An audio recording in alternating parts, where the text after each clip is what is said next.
Wow, feels so good, clean, unpolluted. I'm really blessed that I'm staying in a part of our country which is comparatively less polluted as compared to the northern parts of India. In Pune, the air quality index is comparatively at an accepted level. But then, exactly what is this AQI?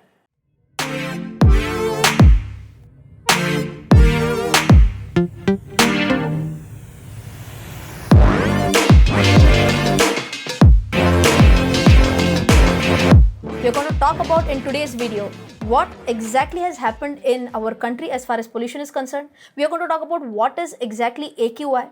We are going to talk about what is the reaction of Delhi people and the people staying in Delhi NCR.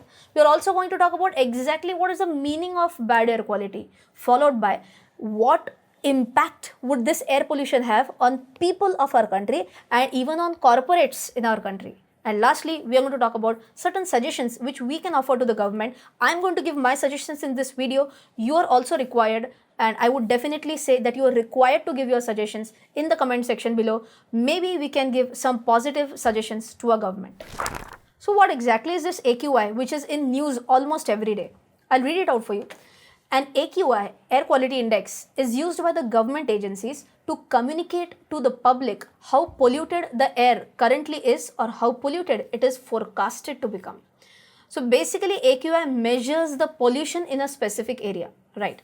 So it's very simple that higher the pollution, the AQI is also going to be higher. And as and how the AQI goes up and up, it's going to go from an acceptable level to an unacceptable level. In India, this AQI was introduced in 2014 under Swachh Bharat Abhiyan. So we are going to talk about additional details about AQI in the coming section. Now we are going to talk about what is the reaction of people in Delhi and people staying in Delhi NCR, that is Faridabad, Ghaziabad, Noida, Gurugram and all other similar areas. But before we move on to the reaction, let's understand exactly how severe is the national AQI which was introduced under Swachh Bharat Abhiyan in India, how severe the problem is in these parts of our country. Now if you check out on the screen, here you can see that AQI consists of all these components: PM10, PM2.5, NO2, O3, CO, SO2, NH3, PB. Guys, I am a commerce student, so please don't expect me to know each and everything of this, but CO is basically carbon dioxide.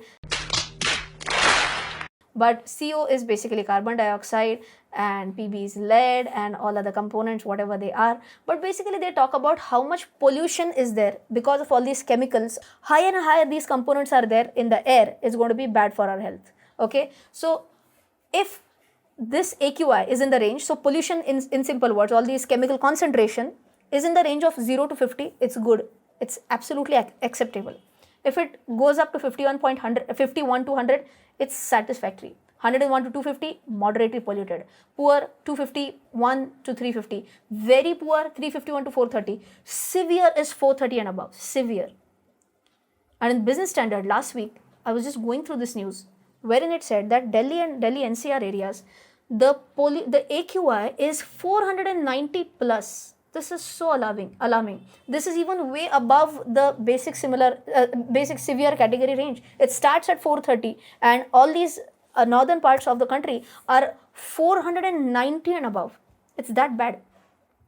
So few newspapers and few news channels actually went on the streets of Delhi and they had asked people that what would you do in such a scenario of high pollution? They took a survey and they found out that almost 40% of the residents of Delhi want to quit Delhi. That's so bad. People in this case are actually being forced to go out of their home and they're trying to go and reallocate to some other part of the country just because the pollution rate is very high. It's very disappointing if that is that is happening in our country. Moving out of our own place of residence out of choice is different, and being forced to move out of our own city because the air quality is bad, that's not at all a good scenario. Whereas 16% of the people said that we would want to travel outside Delhi and outside Delhi NCR during that bad air quality period, and once that bad air quality period is over, then we would again get back to our city and again continue with our routine. But then exactly what is this bad air quality and what leads to a bad air quality is what we are going to discuss in the upcoming section. In the previous section, I said that almost 16% of the people said that when there is a bad air quality, we'll move out of Delhi, and when the air quality becomes good, we'll come back to Delhi. Now, why does this happen that for a specific time frame during the year, the air quality becomes bad or becomes worse, and then after some time frame, it again becomes good? Is there a reason? Answer is yes. There is again a lot of study which says that the quality of air becomes bad when these hazardous pollutants, the points which I was talking about, lead and all that, which we have seen in the previous section, these hazardous pollutants are not released in the air. They don't move on. Basically, they remain stagnated at one place. That is where the air quality becomes bad. Now, why does this happen? When typically during winter season, the density of air becomes more. Okay, this is typically in foggy scenarios where the density is high, and all these chemicals which are released in the air, maybe due to pollution or any other reason, these hazardous chemicals go in the air and they actually get locked in the atmosphere. Okay, they are not released outside. So as and how these chemicals become locked at one place, then the air quality starts going from bad to worst, because this AQI actually measures that in a specific area how high are the number of pollutants. Okay, so you can imagine something like this 1 cubic square meter or something like that. Okay, in this 1 cubic square meter, how many pollutants are there? If more pollutants, then AQI says that it's very polluted. If it is typical winter season, the concentration is going to be more, and during summer actually the air or the atmosphere is more what I can say is loose or something like that, because of which the pollutants can easily move on. They don't get stuck up at one place basically, right? So this is one of the major reasons that air quality becomes bad typically during winters in Delhi. Okay, typically due to fog and all these reasons that I talked about, number one. Number two, everyone might have read this, that it is because of the stubble burning in Punjab and Haryana. There are many farmers in Punjab and Haryana region wherein they have to burn the stubble. The farmers say that we don't have any choice. They would be happy to do this with some kind of machinery wherein they can actually take out the stubble. They could be even happy to sell this in the market. By the way, there is a market for this. They can sell it and get money. But the problem is that the machinery required to remove this stubble is pretty expensive. It runs into, I just read it in the newspaper, it said somewhere it costs around 1.5 lakh. Farmers said we don't have that much money. Even if we were to rent it, take it on rent, take it on hire, that's still a bit expensive. So they said that we don't have any option but to burn it. So I feel here if the government can give them some kind of a cheap machinery option, then maybe it could help. So stubble burning is again one major problem. Whatever is burnt, all the stubble is burnt, that smoke goes in the direction of Delhi because of the natural wind pattern, and that is why Delhi gets most polluted because of this stubble burning. And the last one, again a big problem, is every year, of course, Diwali comes near winter season only. Okay, so number one, the air quality index is anyways bad. It's not that good. It's way far away from the acceptable level also. On top of that, if you burst crackers, then this pollution typically during winter is again going to get stuck up because of the high density, and that's where the bad air quality goes from bad to worse. Okay, now in the next section we are going to talk about how will it impact the people and the corporates. Now again, a very bad thing.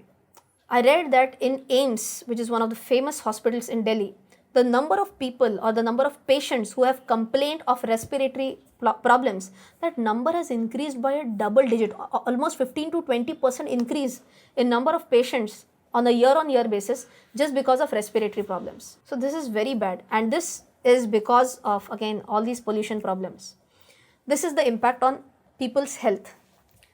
If there is such a big impact, then what would be the impact on different corporates for this air pollution? Now, you might be wondering that how can air pollution impact corporates? Yes. Possibility number one, there's a positive impact. Possibility number two, there's a negative impact. For possibility number one, positive impact, there are some corporates, I know this is not good to, don't take it in a negative way.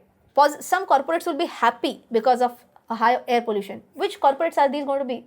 Of course, those corporates who are making air purifiers. There are certain ACs today which come up with cooling effect plus purifying effect, these companies are definitely going to see an increase in sales. If there is an increase in sales, there is a great chance that there will be an increase in profitability, leading to increase in share prices. Okay, so some companies, if you can do a fundamental analysis for these companies, there could be a chance that you might even get some money. I know you might be wondering that why is she talking about making money even in this pollution scenario, but I can't help, anything and everything, my mind just links up with money.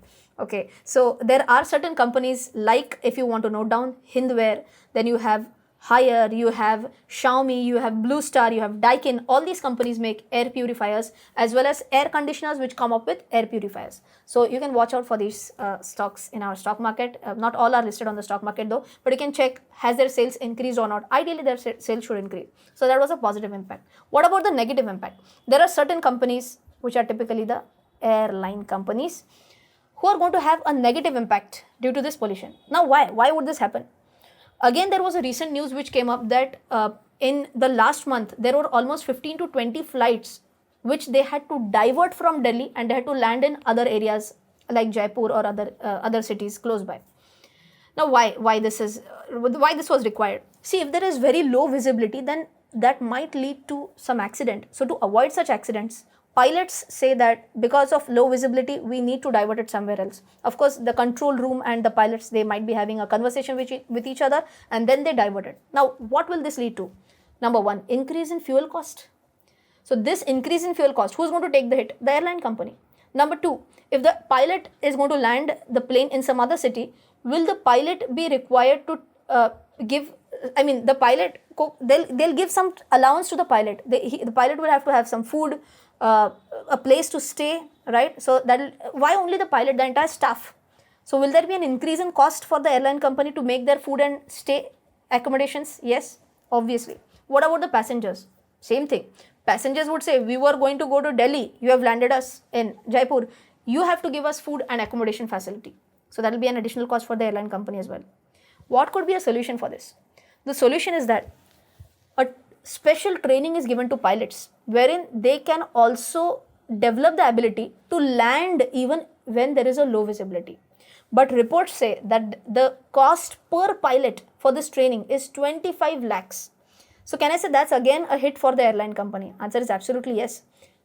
The pilots so now can land in low visibility conditions also, but with an additional cost of 25 lakhs training cost per pilot, right? So that's it about what would be the impact on people and on the corporates.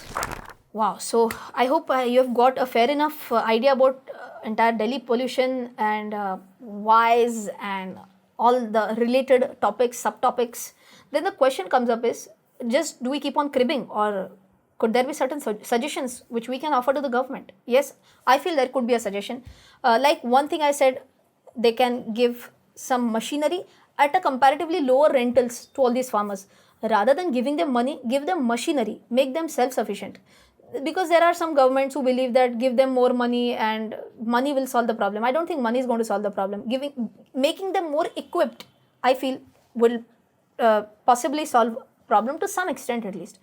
Possibility number two which can be done is, I feel carpooling can be one very effective solution. Yesterday only, when I was traveling from Pune to some other part of the city, I found out, I was just looking on the road and I found out almost 100 cars in line where they were SUVs, sedan class cars, one person who is driving the car and no one else is in the car. And there was a huge queue on the road, traffic jam. If there's going to be only one person per car, do you think that the roads are going to accommodate each and every car? Answer is no. Would it lead to extra pollution? Answer is obviously yes. So I feel like Ola and Uber are becoming more and more popular, there should be some other apps which become as reliable as Ola, Uber. Because right now, even if you ask me to download some carpooling app and use that, frankly speaking, I would not be that much comfortable because I don't know the authenticity of these carpooling apps.